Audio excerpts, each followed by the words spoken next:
नमस्कार, आप देख रहे हैं इंडिया वॉइस। मैं हूं आपके साथ जूही सिंह। बुलेटिन की शुरुआत करेंगे। छत्तीसगढ़ में मुख्यमंत्री पद को लेकर सस्पेंस बरकरार। नतीजों के 5 दिन बाद भी बीजेपी नहीं ले पाई फैसला।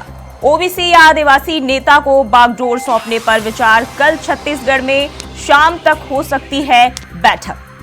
विधायक दल की बैठक केंद्रीय पर्यवेक्षक अर्जुन मुंडा, सर्बानंद सोनोवाल, दुष्यंत गौतम भी इसमें शामिल होंगे। तो ओबीसी या आदिवासी समाज नेता को बागडोर सौंपने पर विचार किया जा रहा है। छत्तीसगढ़ में जो है सीएम फेस अगला कौन होगा, इस पर विचार किया जा रहा है और इसको लेकर जो है बैठक होनी है। मुख्यमंत्री पद को लेकर लगातार सस्पेंस जो है वो बरकरार है छत्तीसगढ़ में।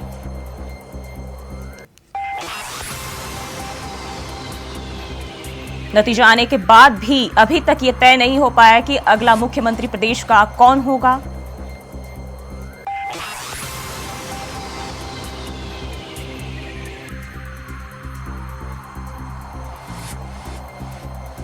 कल बैठक होगी जिसमें चुने गए तीनों पर्यवेक्षक जो है इसमें शामिल होंगे और इसके बाद मुख्यमंत्री फेस को लेकर चर्चा हो सकती है।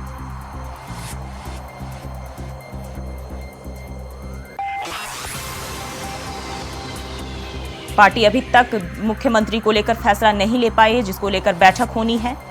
और खबर यह भी है कि ओबीसी या किसी आदिवासी समाज के जो फेस होंगे उन्हीं को मुख्यमंत्री बनाने पर विचार किया जा सकता है।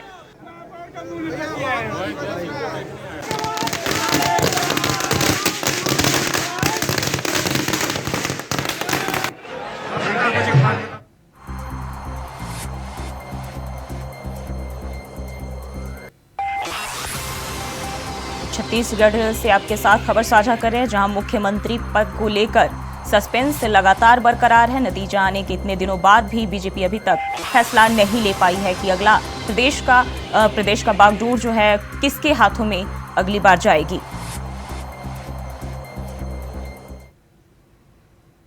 तो ये जो है पर्यवेक्षकों के नाम हम आपके साथ दिखा रहे हैं। डॉक्टर के लक्ष्मण, मनोहर लाल, सुश्री आशा लकड़ा, जो ये तीनों पर्यवेक्षक नियुक्त किए गए हैं प्रदेश में और ये बैठक करेंगे। इसके अलावा जो है राजनाथ सिंह, श्री विनोद तावरे, सुश्री सरोज पांडे भी पर्यवेक्षक के रूप में नियुक्त की गई हैं।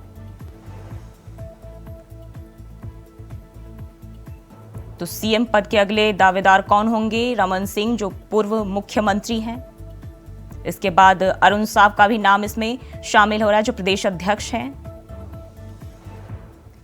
वहीं विष्णुदेव साय, जो कि पूर्व केंद्रीय मंत्री है, इनका भी नाम मुख्यमंत्री पद को लेकर सामने आ रहा है। और रामविचार नेताम, जो कि पूर्व गृह मंत्री रह चुके हैं, उनका भी नाम इसमें शामिल है। इसके अलावा ओपी चौधरी, जो कि पूर्व आईएएस ऑफिसर हैं और वो भी इसमें, इसके साथ ही गोमती साय सांसद रही हैं और इनका भी नाम मुख्यमंत्री फेस को लेकर सामने आ रहा है। तो ये जो तमाम लोग हैं इनको लेकर चर्चा हो सकती है। ये सब मुख्यमंत्री पद के दावेदार हैं, जिनमें अरुण साव और पूर्व मुख्यमंत्री रमन सिंह, इसके साथ ही विष्णुदेव साय पूर्व केंद्रीय मंत्री रह चुके हैं।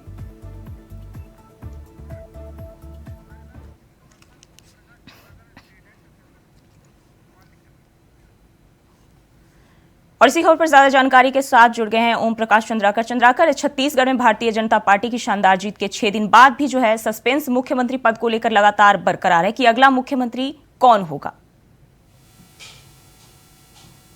जी, जाहिर तौर पे 6 दिन हो चुके हैं चुनाव को, भाजपा को पूर्ण बहुमत मिले, लेकिन अभी भी मुख्यमंत्री पद को लेकर सस्पेंस बरकरार है। खास तौर पे सस्पेंस आम कार्यकर्ताओं के लिए, भाजपा के लिए और आम नागरिकों के लिए, मतदाताओं के लिए कि मुख्यमंत्री कौन होगा। लेकिन सूत्रों के हवाले से खबर आ रही है कि संगठन के आला नेताओं ने नाम तय कर लिए हैं और कल जो है तीनों पर्यवेक्षक छत्तीसगढ़ में आ रहे हैं और बैठकों का दौर चलेगा। विधायक दल की बैठक होगी, उसमें जो चुने हुए नाम हैं उसमें सहमति लाई जाएगी कि इस नाम पर आप लोग सहमत हैं कि नहीं, हम इन्हें मुख्यमंत्री के तौर पर प्रोजेक्ट कर रहे हैं। तो जाहिर तौर पे एक तरह से कह सकते हैं कि औपचारिकता ही फिलहाल बाकी है, क्योंकि विधायक दल की बैठक का भी तिथि निर्धारित हो गया है। साथ ही संभावना ये भी जताई जा रही है कि 12 या 13 तारीख को संभावित तौर पे शपथ ग्रहण कार्यक्रम हो सकता है। तो जाहिर तौर पे मुख्यमंत्री के नाम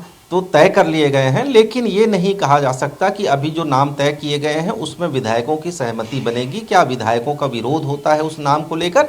तो तमाम चीज़ों के बीच में ये तय होना है कि सीएम कौन होगा, और विधायक दल जो है इसमें अपनी अपनी राय, विधायक जो हैं, जो चुने हुए विधायक हैं 54 विधायक, वो अपनी राय रखेंगे। उसके बाद संभावना जताई जा रही है कि कल देर शाम तक नामों की घोषणा कर दी जाएगी। जी, चर्चा ये भी है कि इस बार बीजेपी राज्य में किसी ओबीसी या फिर आदिवासी नेता को बागडोर सौंपने पर विचार कर रही है। देखिए, जहाँ तक मेरी राजनीतिक समझ है छत्तीसगढ़ के अंदर, मुझे ये नहीं लगता कि कोई जातिगत आधार पर पार्टी ये तय करेगी, क्योंकि सबसे बड़ी चुनौती चुनाव जीतने के बाद भाजपा के पास ये है कि जो बजट का मैनेजमेंट है वो बहुत बड़ी चुनौती भाजपा के सामने होगी। जाहिर तौर पे किसी ऐसे नेता को भी इसकी जिम्मेदारी दी जाएगी जो बजट मैनेजमेंट में माहिर हो और जो बजट को पूरी तरह से जो है मैनेज कर सके। तो जाहिर तौर पे मुझे यही लगता है कि जो राजनीतिक गलियारे में ये नाम चल रहे हैं, कि जिस तरह के नाम चल रहे हैं कि यदि आदिवासी होता है तो ये होगा, ओबीसी होता है तो ये होगा, तो मेरी समझ के हिसाब से ये संभावना बिल्कुल भी कम है, क्योंकि ऐसे नेता को पार्टी ज़रूर तवज्जो देगी जो बजट मैनेजमेंट में माहिर हो और जो बजट को मैनेज कर सके। दूसरा, पार्टी ये भी सोच रही है कि जो आगामी विधानसभा लोकसभा चुनाव है, उस लोकसभा चुनाव के दौरान जो ऐसा नेता हम चुने जो वोटों को बटोर सके भाजपा के पक्ष में, और जो प्रदेश की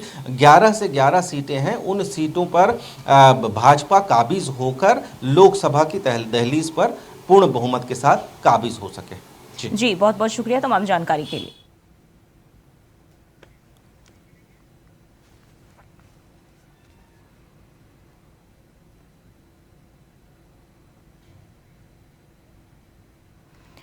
और तेलंगाना की नई सरकार ने एआईएमआईएम विधायक अकबरुद्दीन ओवैसी को प्रोटेम स्पीकर नियुक्त किया है। अकबरुद्दीन ओवैसी तेलंगाना की चंद्रयान गुट्टा विधानसभा सीट से एआईएमआईएम के विधायक और असदुद्दीन ओवैसी के भाई हैं।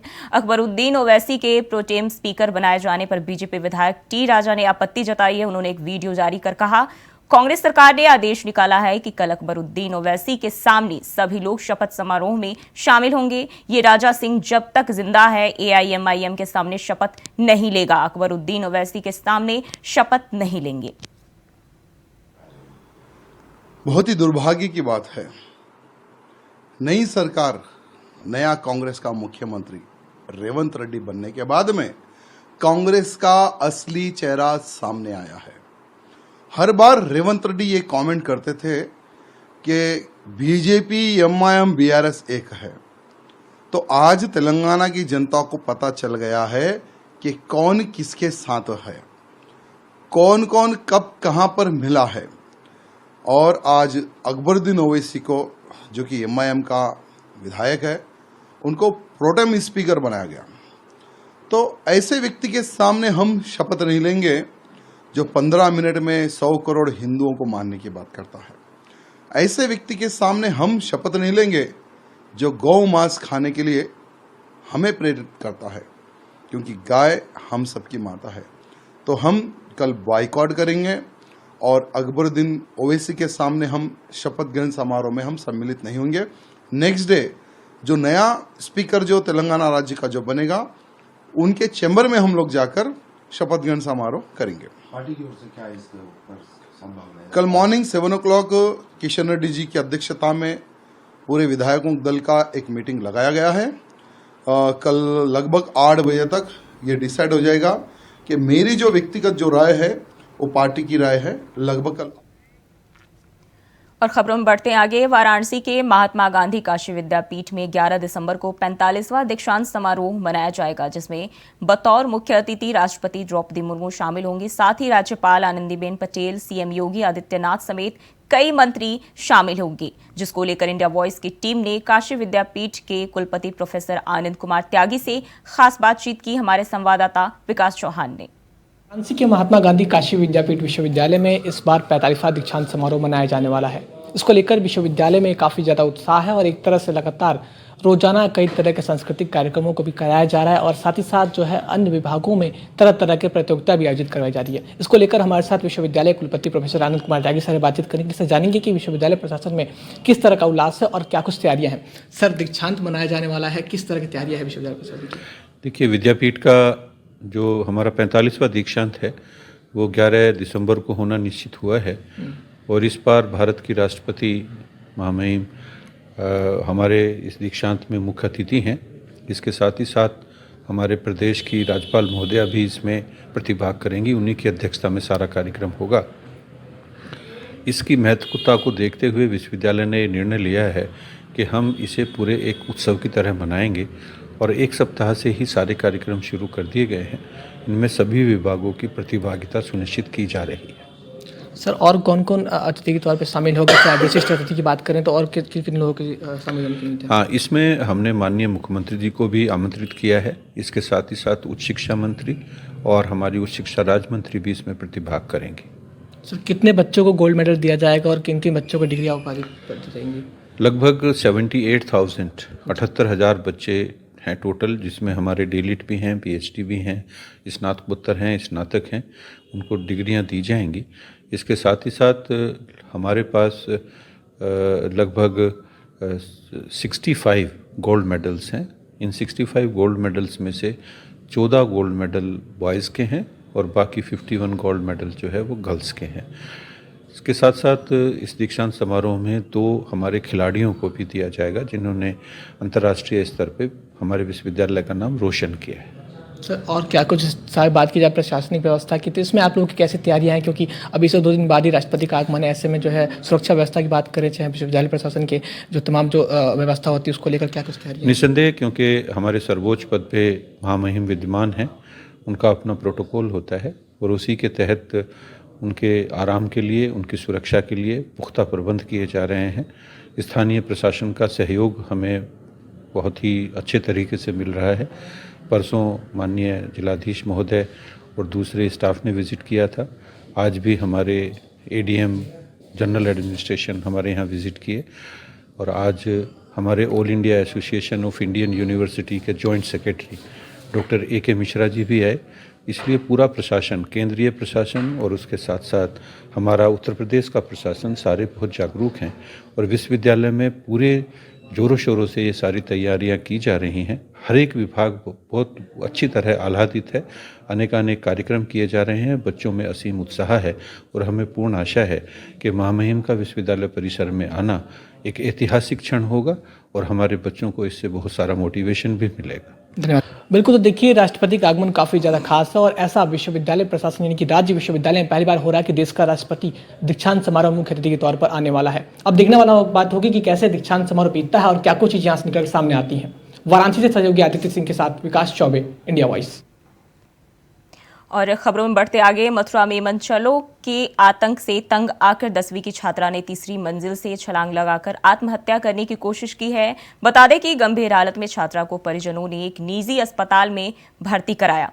बताया जा रहा है कि एक कैफे में छात्रा अपने दोस्त के साथ गई थी, जहां कैफे संचालक और उसके साथियों ने छात्रा का अश्लील वीडियो बना लिया, जिसको लेकर छात्रा को ब्लैकमेल कर रहे थे। वहीं पुलिस ने तहरीर के आधार पर मुकदमा दर्ज कर घटना की जांच में जुट गई है। पुष्पेंद्र कुमार ने आज थाना हाईवे में एक तहरीर दी कि उनकी भतीजी 6 तारीख को 4 बजे के आसपास काशीराम नगर कॉलोनी के छत से कूद गई है, जिससे वो घायल है। इस संबंध में तहरीर के अनुसार कि बच्ची का वीडियो बना लिए लोग और उससे ब्लैकमेल करने की बात कर रहे थे, जिससे वो पीड़ित होकर छत से कूदी है। इस संबंध में थाना हाईवे पे अभियोग पंजीकृत किया गया है। 3 अभियुक्तों के खिलाफ तहरीर है, जिनकी गिरफ्तारी के लिए हमारी टीमें प्रयास कर रहे हैं। जल्द से जल्द उनकी गिरफ्तारी होगी। और फतेहपुर के थाना ललौली के समदपुर गांव में पैक के जवान ने आत्महत्या कर ली। बता दें कि पारिवारिक कलह के चलते फांसी लगा ली और सुसाइड नोट में पत्नी ससुराली जनों को मौत का जिम्मेदार ठहराया है। बताया जा रहा था कि मृतक 4 बटालियन धूमनगंज प्रयागराज में सिपाही के पद पर तैनात था। तो वहीं घटना की सूचना के बाद मौके पर पहुंची पुलिस मामले की जांच में जुट गई है। ये पुष्पेंद्र कुमार ने आज थाना हाईवे में भतीजी 6 तारीख को 4 बजे के आसपास शराब मंगाई तो हमने भैया पैसा नहीं भेजे, तो हमने पैसा नहीं भेजे, कभी बात कर लो, तो हमने कभी बात कर ली, हमने बात करी, तो हमने भैया देखो उधार ना है सर, आप हम बेचते नगद आप पैसा चाहो कहीं ठीक है, देखो अब तुम्हें देखत आए, अब देखें कैसे नहीं तुम दिए उधार। मनोज कौन है? मनोज उसके हैं सासोगा के श्रीपाल सिंह के लड़के। तो भैया थोड़े हमने जाए, हमें विश्वास ही नहीं थी कि जी आई जी हमें गाड़ी भाई आए सीधे आगे भौंसड़ी तुम बात नहीं कर सकत, तो तुम शराब नहीं उधार दे सकत, दिखी नहीं दियो, इस तरीके हमें बहुत गाली गलौज करने लगे। तो गाली गलौज के थे हमने लड़के पहले हमने दरोगा जी का फ़ोन करो अपने, हमने साहब जी हमसे लफड़ा कर रहे हैं और इनने घर गांव से अपने आदमी मंगाए हैं, बुलाए हैं हमारे साहब रक्षा के लिए, आप चौकी से किसी भेज दो। रुक करते हैं अगली खबर की ओर। सिद्धार्थनगर के थाना क्षेत्र के परसा चौराहे में पुलिस की गश्त की पोल खुल गई है। बता दें कि एक ही रात में 2 दुकानों में चोरी हो गई, जिससे साफ तौर पर पुलिस की लापरवाही देखी जा सकती है। वहीं यह पूरी चोरी की घटना ग्राहक सेवा केंद्र के सीसीटीवी कैमरे में कैद हो गई है।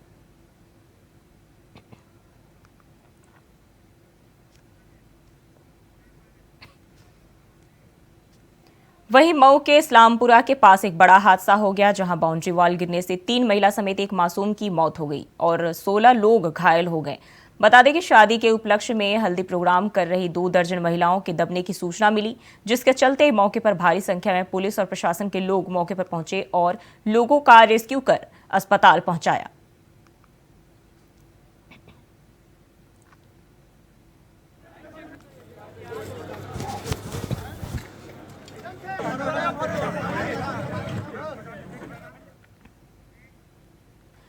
वहीं बदायूं में उसावा थाना क्षेत्र के गांव से मामला सामने आया है, जहां शाहजहांपुर से जबरन अगवा कर युवती की शादी कराई गई, फिर दुष्कर्म किया। बता दें कि सूचना पर पहुंची पुलिस ने युवती को मुक्त करा दिया है और 3 सगे भाइयों सहित 4 पर मुकदमा दर्ज किया गया।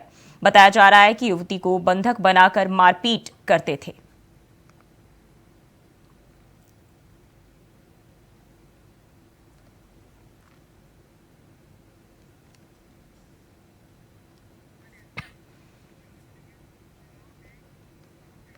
बढ़ते आगे, मुख्यमंत्री आदित्यनाथ ने बेनेट यूनिवर्सिटी ग्रेटर नोएडा के दीक्षांत समारोह को संबोधित करते हुए कहा, मुझे कभी देश और परिवार में किसी एक को चुनना होगा तो पहले देश को चुनूंगा। और क्या कुछ कहा, आइए सुनवाते हैं।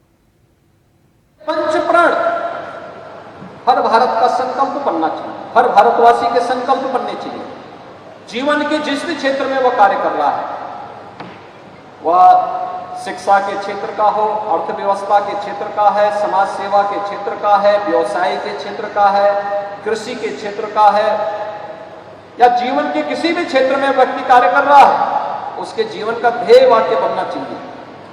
और यह तभी हो पाएगा जब हम सबके सामने एक विजन हो अपना देश के प्रति, नेशन फर्स्ट के इस भाव के साथ जब हम कार्य करना प्रारंभ करेंगे, हम सबके लिए हर काम देश के नाम, हर काम देश के नाम, हम जो भी करें अपने देश को ध्यान में रख करके करें। जो कुछ भी समर्पण है वो देश के लिए है। देश के प्रधानमंत्री मोदी जी ने जब देश की आजादी के अमृत महोत्सव के मुख्य समारोह को संबोधित किया था, युवा साथियों, उन्होंने कुछ बातें कही थी। उन्होंने उस समय देशवासियों से एक अपील की कि हमने अपनी आजादी के 75 वर्ष को आजादी के 75 वर्षों को के इस आयोजन के साथ हम जुड़ रहे हैं। यह आयोजन हमें एक आत्मावलोकन करने का अवसर प्रदान कर रहा है। यह अवसर इन 75 वर्षों में हमने क्या पाया है, क्या खोया है। जो पाया है इसमें और अच्छी अभिवृद्धि हम कैसे कर सकते हैं। जहां पे चूक हुई है उसका परिमार्जन हम करते हुए कैसे हम उस गैप को भरने की दिशा में प्रयास कर सकते हैं। लेकिन केवल इसी में अपना समय व्यतीत नहीं करना है। अगले 25 वर्षों का एक लक्ष्य तय करके विकसित भारत के लक्ष्य को प्राप्त करने की दिशा में प्रयास करना है। सत्य बोलना, धर्म का आचरण करना, स्वाध्याय में प्रमाद न करना यानी कोई आलस्य न करना, सत्य से न हटना, सत्य के मार्ग से न हटना,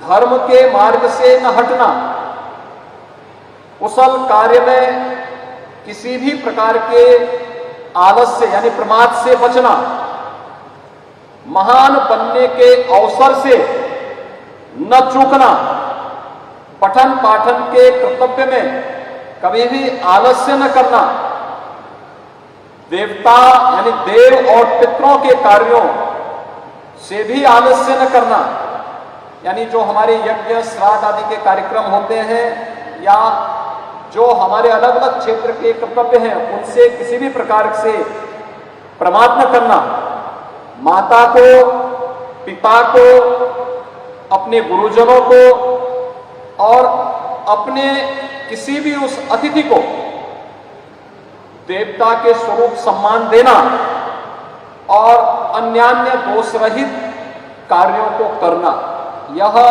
हर डिग्री प्राप्त करने वाले हर स्नातक से एक अपेक्षा भारत की ऋषि परंपरा यानी भारत की परंपरा यह अपेक्षा रखती थी। और जब इस प्रकार के स्नातक हम देते थे तो भारत दुनिया की एक बड़ी ताकत के रूप में, विश्व गुरु के रूप में स्थापित था। और बुलेटिन में फिलहाल के लिए बस इतना ही। खबरों के लिए बने रहिए इंडिया वॉइस के साथ।